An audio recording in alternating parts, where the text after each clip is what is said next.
Bismillahirrahmanirrahim. Assalamualaikum warahmatullahi wabarakatuh. Alhamdulillah. Alhamdulillahilladzi hadana bi'abdihil mukhtari man da'ana ilaihi bilidhni wa qad nadana labbaika ya man dallana wa hadana. Allahumma salli ala sayyidina Muhammad salatan taghfiru biha adh-dhunub wa tuslihu biha al-qulub wa tantaliqu biha al-usub wa talinu biha as-su'ub wa ala alihi wa sahbihi wa man ilaihi mansub. Amma ba'd. Hadratul kiram, para habaib, guru kita bersama Al-Habib Al-Ustadz Muhammad bin Yasin bin Ahsan,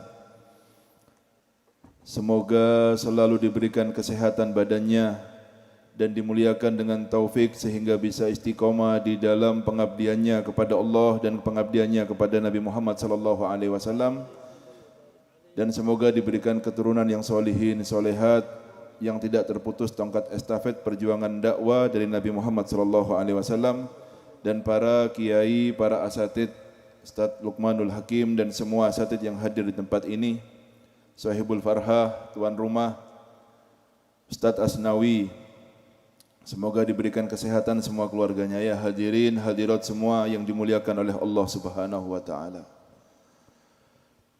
Ketika kita mengetahui bahwa hakikat daripada Allah menciptakan kita semua untuk beribadah kepada Allah Subhanahu wa taala dengan satu tujuan,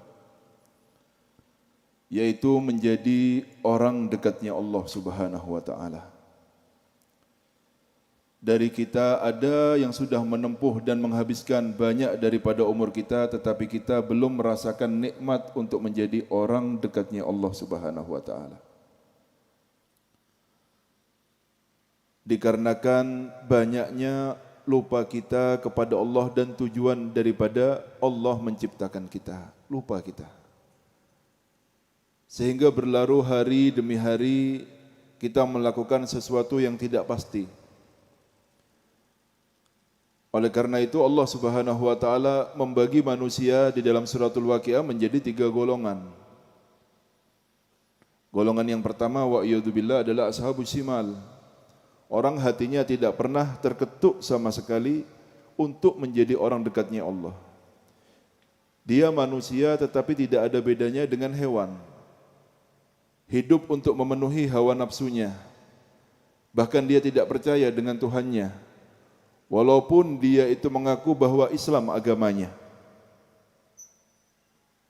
Merekalah orang-orang fasik yang difirmankan oleh Allah Subhanahu wa taala, nasullaha fanasiyahum ulaika humul fasikun, katanya Allah Subhanahu wa taala. Orang yang melupakan Allah.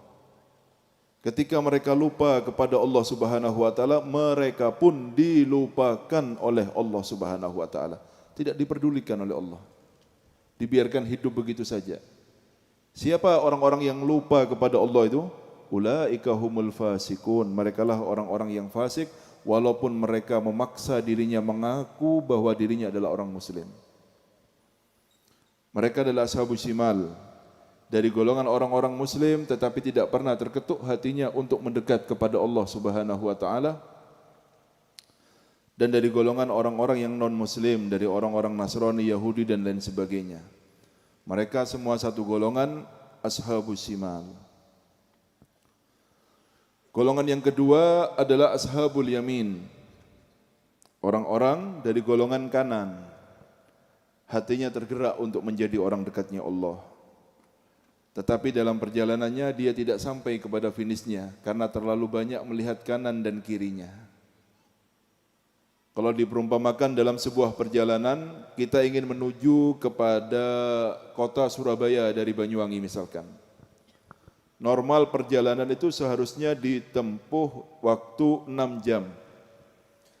Tetapi karena kalau lewat Wongsorjo mampir dulu, Situbondo mampir dulu, nanti sampai ke Panarukan mampir dulu, sampai ke Probolinggo mampir dulu, Pasuruan mampir dulu, seharusnya 6 jam menjadi 2 hari. habis umurnya dan dia belum mencapai tujuannya. Merekalah orang-orang ashabul yamin. Tetapi semasa hidupnya hatinya pernah terketuk dan bergejolak dan berkeinginan untuk menjadi orang dekatnya Allah Subhanahu wa taala. Terhenti dengan maksiatnya, terhenti dengan keinginannya. Terkadang dia lupa dengan tujuannya. Merekalah ashabul yamin.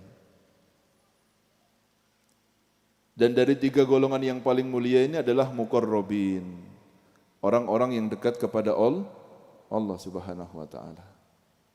Berjalan tidak banyak tola-tole kanan kirinya. Dia tidak mau berhenti dimanapun tempatnya sebelum sampai kepada tujuannya. Hatinya diarahkan kepada tujuannya sehingga tidak menginginkan yang lainnya. Sehingga sering kita katakan dari perkataan Nabi Ibrahim bin Agil bin Yahya, hakikatul afiyah, tamamul afiyah, kesehatan yang sebenarnya itu adalah hati ketika tidak berpaling kepada Allah Subhanahu wa taala. Hati itu kalau sudah masih ngadep sama Gusti Allah, berarti hati itu sehat. Itulah kesempurnaan kesehatan yang sebenarnya. Tapi kalau sudah keinginannya selain Allah, berarti dia sakit hatinya. Semoga diberikan kesehatan kita semuanya ya. Oleh karena itu kita harus mulazamatul bab, terus menerus berdiam di pintu Allah Subhanahu wa taala. Tetapi diam di pintu Allah ini dengan cara-cara yang sudah diajarkan oleh guru-guru kita benar, supaya kita ini terus mengetuk pintu Allah terus dalam perjalanan kita untuk mendekat kepada Allah Subhanahu wa taala. Allah apabila berkehendak untuk mendekatkan hambanya kepada hadrahnya Allah Subhanahu wa taala, ya, akan dianugerahkan hamba tersebut dengan a'lamul hidayah yang dikatakan dalam kitab Adab Sulukil Murid yang bernama ba'its. Sesuatu yang membangkitkan. Apabila hati orang tersebut mati, maka tetesan air hidayah inilah ketika jatuh kepada hati orang tersebut akan menghidupkannya. Kalau hati-hati tersebut adalah hati yang lalai, akan membuat tersadar dari kelalaiannya. Karena itu kan di dalam kitab Adab Sulukil Murid, dalam muqaddimahnya yang sering dibawakan oleh guru kita Habib Ahmad, alhamdulillahilladzi yaghzifu idza sa'a fi qulubil muridina law'atal iradah wa yuz'ijuhum ila suluki sabilis sa'adah allati hiyal iman wal ibadah wa mahwi kulli rasmin wa adah. Qadhafa itu adkhalahu bil quwwah, dimasukkan dengan paksa oleh Allah hidayah tersebut. Dan hidayah ini diberikan biasanya ketika kita duduk di hadapan orang-orang dekatnya Allah Subhanahu wa taala. Karena Allah mengkhususkan majlis-majlis mereka yang tidak diberikan pada majlis-majlis yang lainnya. Tetapi kualitas majlis yang menjaga adab di dalam majlis ketika ada dalam majlis tersebut. Bukan dari jumlah manusianya, tetapi dari kualitas majlisnya. Karena itu kita jaga betul adab dalam majlis-majlis yang seperti ini. Kita tidak banyak-banyakan manusia, tetapi tidak apa-apa.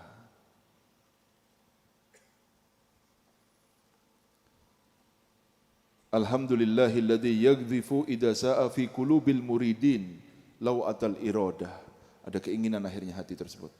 Yang dulu tidak pernah, dulu keinginannya cuma jabatan, dulu keinginannya cuma harta, dulu keinginannya cuma hal-hal yang berbau duniawi, sekarang berubah keinginannya. Allah yang meneteskan tetesan embun hidayah ini yang membuat hati tanah hatinya itu mati, kembali hidup kembali. Yuz'ijuhum, hidayah inilah yang akan mengganggu dia. Untuk apa? Untuk tidak tenang, selalu ila sulukis sabilis sa'adah, berjalan beribadah istiqomah, digoyang terus orang yang mendapatkan hidayah ini, supaya dia tidak tenang untuk selalu istiqomah di dalam ibadah. Dia kepengen tidur, hidayah ini yang membangun. Jangan tidur, sekarang waktunya sholat. Terus inilah hidayah pemberian dari Allah Subhanahu wa taala yang seharusnya setiap kita melangkah menuju kepada majlis berniat untuk mendapatkan hidayah yang Allah berikan kepada orang-orang dekat ini. Semoga saya mendapatkan bagian daripada hidayah yang bisa membangkitkan hati saya dari kelalaiannya. Itu salah satu niat kita pergi ke majelis-majelis yang seperti ini. Diganggu orang ini dibuat tidak tenang terus. Ngantuk, kalau kita kan enggak, kalau mau sholat kalah sama ngantuknya. Kalau hidayah ini sudah dikasih sama Allah, dibuat tidak tenang terus orangnya ini. Wa mahwi kulli rasmin wa adah. Orang yang dapat hidayah ini tidak ada lagi rosem. Gambar ada, kebiasaan tidak ada. Kepingin dilihat tampak lebih daripada ilmunya, daripada yang lainnya. Kepingin unggul dari dalam ibadahnya, marah kalau tidak dihormati dan sebagainya. Tidak ada lagi ini. Sekarang dia tahu siapa dirinya dan apa tujuannya. Manusia tidak ada nilai di matanya sama sekali. Wa adah, dan kebiasaan. Kebiasaan manusia itu bukan tolak ukurnya. Tidak ada lagi kebiasaan itu tadi tolak ukur. Sekarang jam 2, jam 3, adatnya manusia apa? Tidur. Itu bukan ukuran orang yang kepingin dekat sama Allah. Harus lain. Mereka umum tujuannya tidak sama dengan tujuan kita. Orang yang mempunyai tujuan untuk dekat sama Allah, tidak ada lagi adatnya manusia sebagai ukurannya. Habib, ini kalau tidak begini, tidak ada ukuran lagi seperti itu. Dibilangi kalau laki sama perempuan tidak boleh kumpul, ya jangan kumpul. Sekarang imamnya adalah Rasulullah SAW dalam setiap gerakannya. Faham ya? Rosem, hanyalah rosem.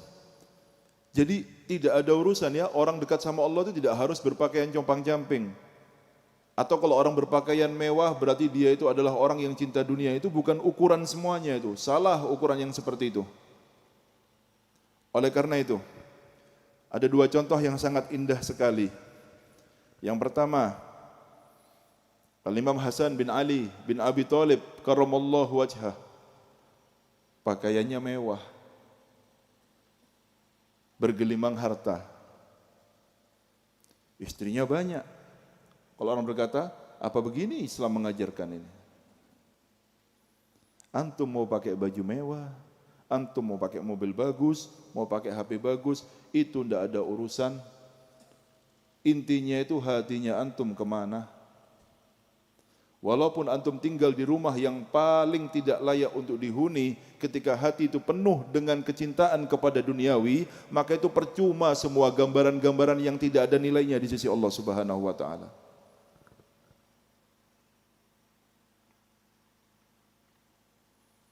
Mewah. Dibilang kau tidak sama kakeknya kamu Rasul SAW dahulu begini. Katanya orang muslim itu di dunia ini adalah sijnul mu'min wa jannatul kafir. Yang berbicara orang kafir dan dalam keadaan miskin. Tapi kok terbalik, saya ini kafir tapi miskin, sedangkan kamu muslim kaya raya. Dikatakan oleh Sayyidina Hasan, begini ini pakaian kaya raya ini bagi kita itu adalah neraka. Karena apa? Dijanjikan di surga lebih daripada apa yang saya pakai ini. Tetapi di balik pakaian mewah hati tidak pernah bergerak, tujuannya satu, yaitu Allah Subhanahu wa taala. Sayyidina Uwais Al-Qarni cuma baju satu punya. Terdiam berapa lama sampai menunggu kalau sudah mau waktunya bajunya dijemur, dicuci, dijemur, tidak pakai baju, minggir dulu sampai kering baru dipakai lagi. Mau beli baju tidak kepikiran apakah saya sampai untuk membeli baju umur saya, tidak tahu. Rajul ya, kaifa anta faifa bika birajulin idza asbaha dhanna annahu la yumsi wa idza amsa dhanna annahu la yusbih, kata Rasulullah. Bagaimana kamu dengan seorang laki-laki ketika menjelang pagi dia tidak pernah merasa bisa hidup sampai sore. Dan kalau sudah menjelang sore dia tidak pernah merasa dirinya bisa hidup sampai pagi. Zuhud dan akhirat selalu ada depan matanya. Itulah Uwais Al-Qarni. Tapi kita tidak peduli ya, mau diberdirikan di mana sama Allah. Mau didirikan seperti Sayyidina Uwais atau Sayyidina Hasan bin Ali.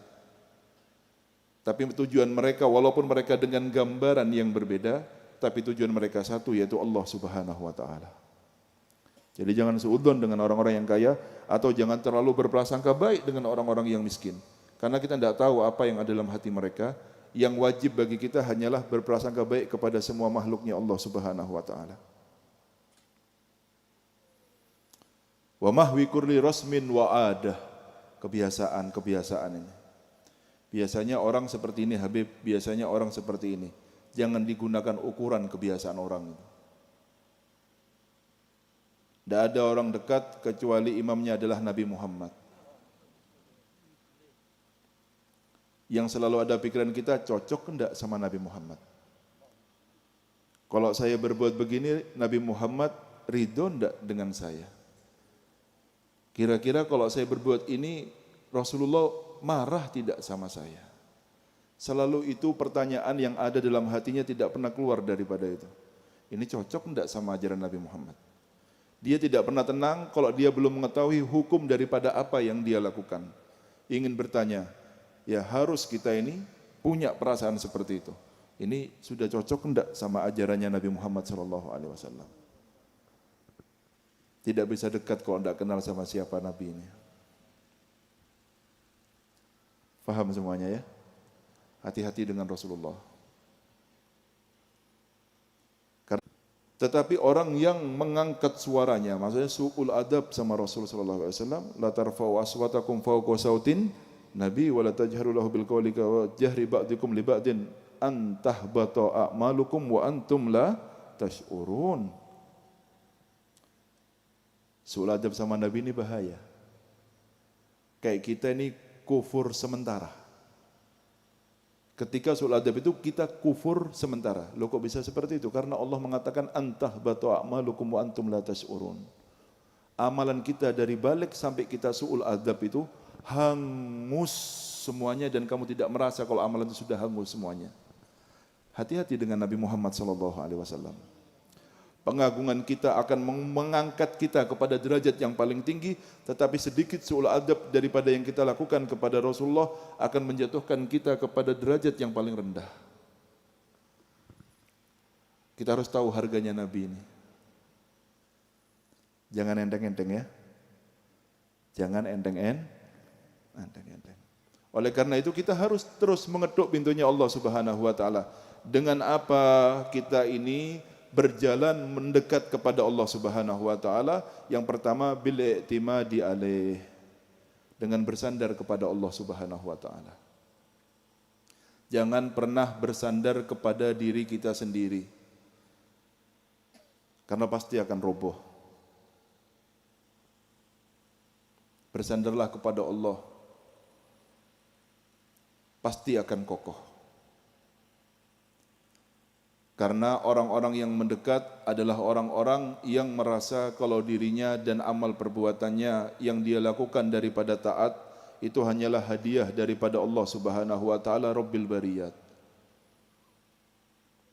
Dengan bersandar kepada Allah dalam semua urusan kita. Wathiqati bih, percaya yang totalitas, jangan separuh-separuh kepada Allah Subhanahu wa taala. Wa inzali hajatika bihi wa rajaika fih. Hajat kita serahkan kepada Allah Subhanahu wa taala. Harapan kita hanya kepada Allah. Antum kalau berharap sama manusia yang ada hanya kecewa. Pasti siapapun manusianya. Manusia ini tidak bisa memberikan manfaat kepada dirinya sendiri. Tidak bisa menahan penyakit dari badannya sendiri. Bagaimana memberikan manfaat kepada orang lain? Atau menahan mudarat daripada orang lain. Itu hakikat manusia. Yang berharap kepada manusia pasti dia akan kecewa. Bagaimana berjalan mendekat kepada Allah Subhanahu wa taala? Ya. Bi ta'atihi allati asasuha wa ra'suha tarkul muharramat wa subuhat thumma tarkul makruhat. Dengan taat kepada Allah Subhanahu wa taala. Asas atau pondasi daripada taat kepada Allah nomor satu adalah meninggalkan hal-hal yang diharamkan oleh Allah. Sebelum ibadah ya, ini nomor satunya ini. Karena ketika Rasul sallallahu alaihi wasallam beliau bersabda, ya, ittaqil maharima takun a'badan nas. Jauhi hal-hal yang diharamkan. Kalau kamu bisa menjauhi hal-hal yang diharamkan sama Allah, kamu akan menjadi orang yang paling ahli ibadah di atas muka bumi ini. Jadi ukuran orang-orang soleh itu bagaimana dia dengan hal-hal yang diharamkan sama Allah. Kalau dia bisa menghindar, dikasih kekuatan untuk melawan hawa nafsunya, itulah hakikat pengabdian yang sebenarnya. Pondasi daripada taat kepada Allah adalah meninggalkan hal-hal yang diharamkan. Setelah yang diharamkan, lalu hal-hal yang berbau syubhat. Hal-hal yang berbau syubhat itu tidak ada kejelasan hukum, yang mengetahui hanya orang-orang yang pakar dalam hal tersebut, para ulama yang detail dalam belajar ilmunya. Kalau kita melihat syubhat tidak ada kejelasan ini halal apa haram ya. Kalau sudah ada pertanyaan seperti itu dalam hati kita, ya lebih baik kita ini meninggalkannya untuk selamatnya agama kita. Karena yang namanya tumaknina itu dak mayuri buka ila mala yuribu fa inna tumakninata rohah. Tenang itu penting, santai itu perlu ya. Jangan sampai kita was-was nanti gara-gara makan sesuatu yang kita tidak tahu jelas ini hukumnya halal apa haram. Kayak tidak ada makanan yang halal lainnya saja. Harus makan itu. Ataupun perbuatan ini, pekerjaan ini, perbuatan ini halal apa haram. Tinggalkan ini. Itu syubhat namanya. Karena apa? Orang yang sudah gampang dengan yang hal-hal yang berbau syubhat, waman waqa'a fi syubhat waqa'a fil haram. Pasti akan jatuh kepada hal yang haram. Dan ini bukan perkataan saya, ini perkataan Nabi kita Muhammad SAW. Tidak ada orang yang dia bermain dengan syubhat, dia tidak terkena. Tidak mungkin. Pasti akan terkena dan terjatuh kepada hal-hal yang haram. Orang yang bermain-main dengan syubhat. Tapi kan ada yang ini, Habib ini, pasti kena yang haram. Jangan dia kalah-kali sendiri karena mengikuti hawa nafsunya ya. Agama ini yang namanya Islam itu kita taslim dengan hukumnya Allah dan hukumnya Nabi Muhammad SAW. Bukan hukum hawa nafsu kita. Ketika hawa nafsu cocok, kita akan mencari dalil untuk membenarkan apa yang kita inginkan. Itu bukan agama namanya. Itu main-main namanya ya.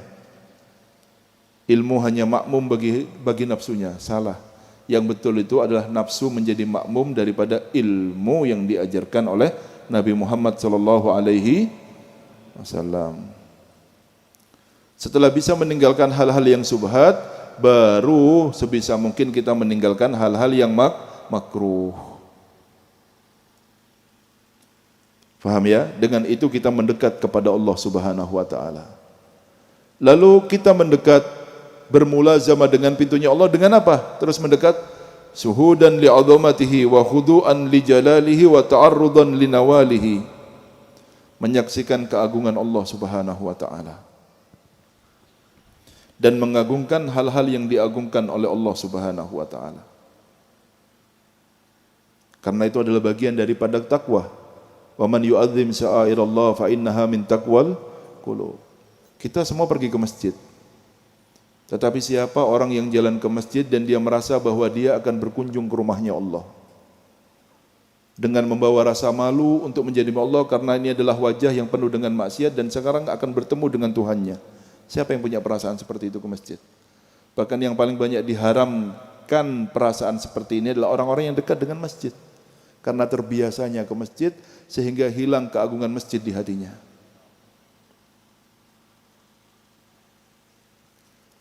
Paham ya? Jangan sampai hilang.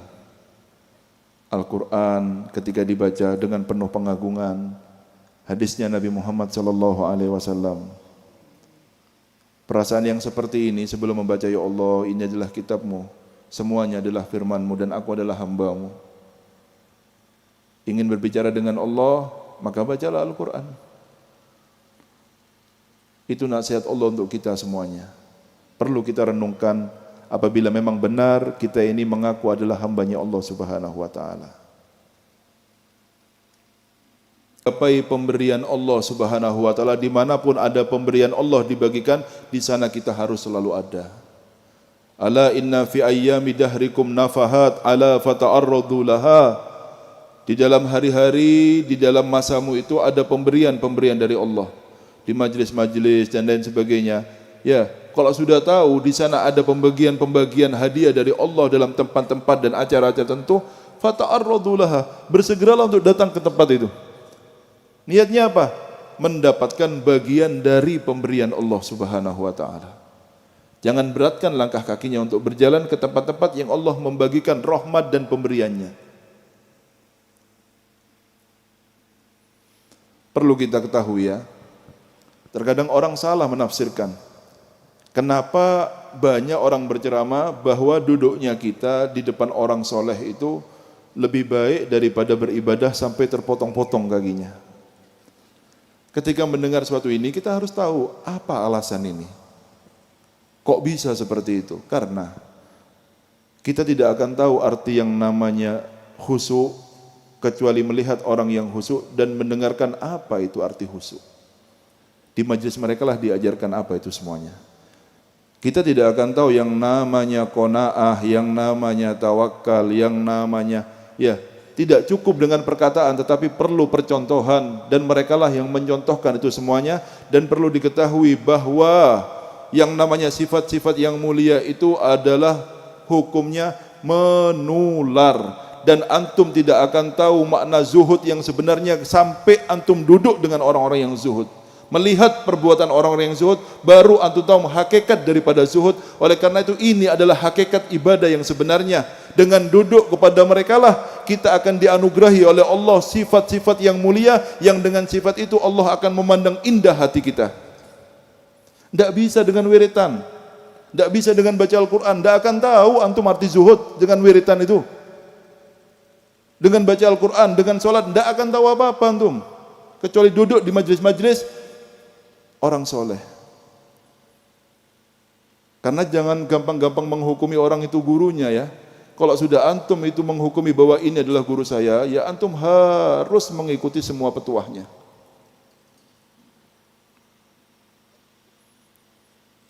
Tidak akan tahu antum namanya ridho kecuali duduk dengan orang-orang yang ridho.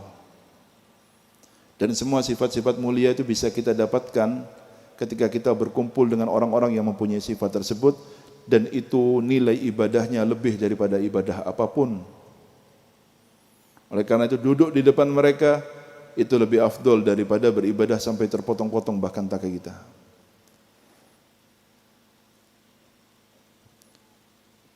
Teruslah mendekat kepada Allah dengan apa?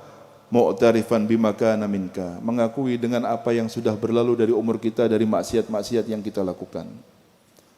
Perasaan jangan pernah hilang.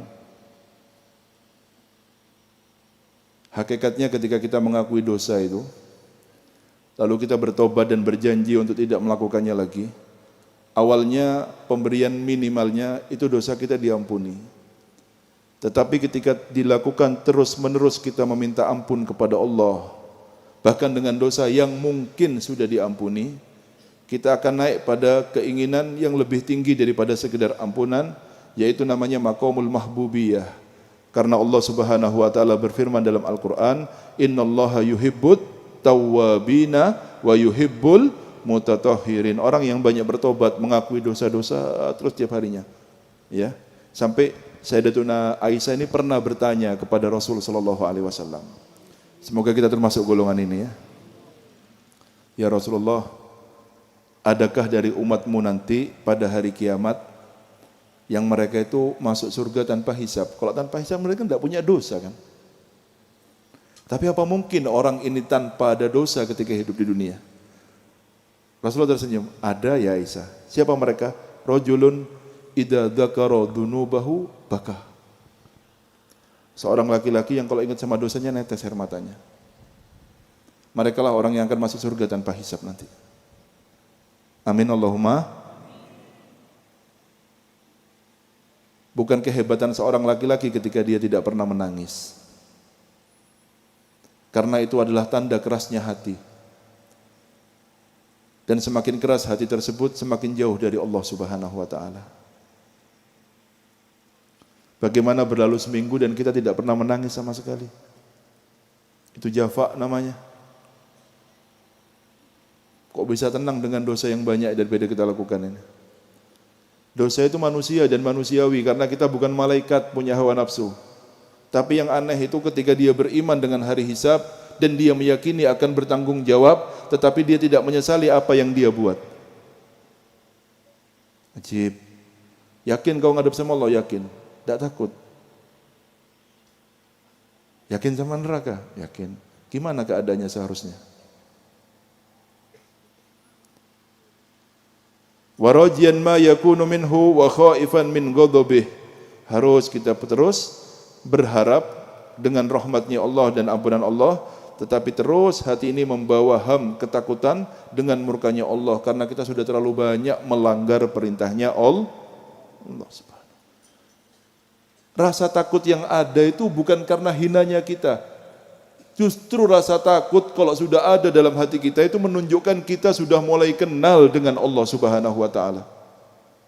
Kita ini harus khawatir, kenapa kita tidak punya takut? Berarti kita belum kenal dengan Allah Subhanahu wa taala. Paham ya? Dzakiran lahu bita'zimi wal ijlal wal ikbaril mahabbah, mengingat Allah dengan penuh pengagungan, ya, dan dengan penuh rasa cinta kepada Allah Subhanahu wa taala. Dan kita terus mendekat kepada Allah Subhanahu wa taala bimuwalati auliyaihi wa asfiyaihi. Ya, dengan terus kita ini mendukung, memilih untuk duduk dengan para aulianya, mencintai mereka, ya, dan membenci orang yang memusuhinya. Faham ya? Karena kalau sudah yang dimusuhi itu aulianya Allah Subhanahu wa taala, sampai ibadah seperti apapun tidak akan kumpul sama mereka. Kalau tidak kumpul sama mereka berarti keluar dari barisannya Nabi Muhammad dengan ibadah apapun yang dia lakukan. Walaupun terkadang dunia, ya, dia tidak langsung mendapatkan hukuman dari Allah, pegangan omongan saya. Kalau sudah dia berani menyakiti hati aulianya Allah Subhanahu wa taala, ketika tidak tampak murkanya Allah sepanjang umurnya, pasti dia akan meninggalkan dalam keadaan yang sangat buruk ketika meninggalnya.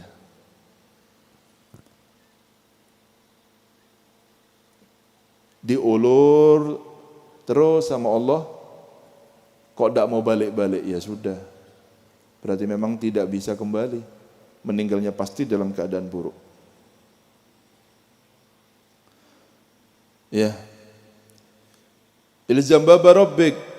Terus kita ini mengetuk pintu Allah dan melakukan perjalanan untuk mendekat dengan Allah dengan apa? Biyakinika annaka abduh wa annal amra biyadih wa anna marji'aka wa marji'a jami'il khalaik ilaih. Dengan keyakinan bahwa kita adalah hambanya.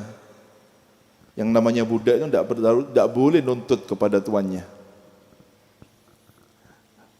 Beda ya budak sama pegawai ya. Kalau pegawai boleh nuntut bayaran bulanannya. Kalau antum minta pahala berarti antum pegawai, belum jadi budak masih. Kalau budak tidak dibayar apa-apa. Diperlakukan apapun dia harus ridho dengan tuannya.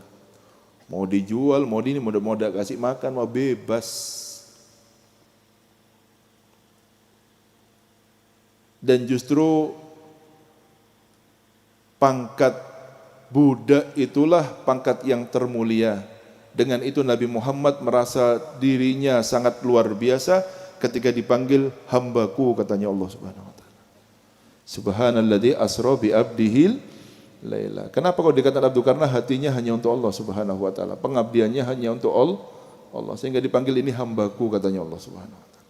Budakku ini. Dan itu kemuliaan yang sebenarnya. Lalu wa anna marji'aka wa marji'a jami'il khalaik ilaih. Dan kita harus meyakini penuh bahwa kembalinya kita dan semua makhluknya Allah ini hanya kepada Allah Subhanahu wa taala. Dari bahasa ini apa yang bisa kita pahami? Ketika kita merasa bahwa kita akan kembali dan semua makhluk, kita tidak perlu khawatir dengan siapapun yang mendolimi kita karena nanti akan ada hakimnya. Jangan bingung untuk membalas karena sabar itu pahalanya luar biasa. Silahkan yang mau mendolimi saja, tidak apa-apa, bebas.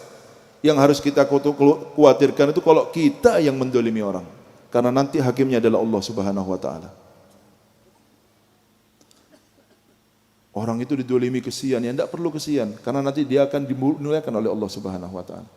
Kesian kepada yang dolim. Bagaimana keadaannya kalau menghadap Allah nanti?